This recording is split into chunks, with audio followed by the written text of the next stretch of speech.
Can you explain mining of cryptocurrency? Kirtan, okay. Now that's a session in itself. Uh, explaining mining. For you, mining is just addition of blocks. Now, this blockchain, it keeps on increasing, right? As I've told you that every 10 minutes, a block is being added. Now, that addition of a block is the process of a miner. Miners, they validate those blocks, check if everything is right, and then add it into the blockchain. This is mining, and this is something that is rewarded by transaction fees and new coins. If it is proof of work, if it is proof of stake, there is no mining as such. You were saying that all the currencies are stored on the chain itself. Not all the currencies, Sharik, let me correct you here. Not all the currencies tokens are something that are based on chain. Like maybe what you can think of is, like I've already told you, like Aave, Chainlink, right? Uniswap. Uh, these are all if these are all tokens based on Ethereum chain, right? Let me correct you, not all. There are blockchains now. Bitcoin is a blockchain. Jupiter was a blockchain, right? Is a blockchain, in fact. Ethereum is a blockchain. There are a lot of blockchains, like and there are then again tokens. Now you need to have a clear distinction about what are tokens and what are blockchains, right? Okay, then there is next two. And then how does all of this news of coins getting stolen come in news? Uh, Coins getting stolen. Okay. Now there are various ways hackers can get a hold of coins, right? And maybe your smart contract has a leakage, right?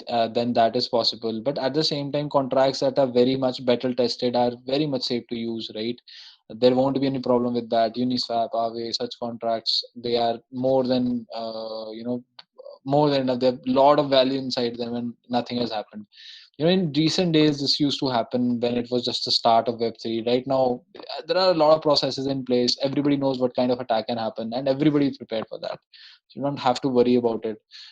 And there are a lot of other ways to. What I'll suggest you is just beware of scammers, right? Or beware of scam coins, right? Such sort of things. Just even if you're putting your money somewhere, put it into a project that you know is very respectful, right? Just do not put your money in a project where you think where you know that there is no person behind it, or there is nobody even responsible for that project. If there is somebody responsible, you can definitely think of at least putting your money into. Just such things you should be aware of. It's still a new community, but right now a lot of things are being catered to. So what is cryptocurrency, Nishant? I'll suggest go ahead, watch it again. Also, it seems managing black money could be very easy with blockchain. Sharik, uh, well, in India right now, KYCs are essential. I don't really know how exactly is it that you think that it could be possible, right? Uh, and Harsh Singh, data cannot be deleted from blockchain. It's just they transfer tokens over the blockchain. True.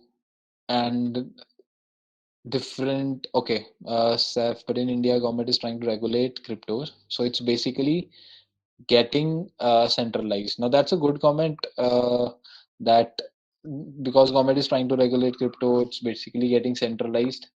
But at the same time, that because yeah, if you are trading on exchanges, then the problem is that you'll have to do your KYCs, and then your trades could be noted, and the government can actually get it right. All of those problems are there, uh, but it should not really affect a blockchain developer as such, right?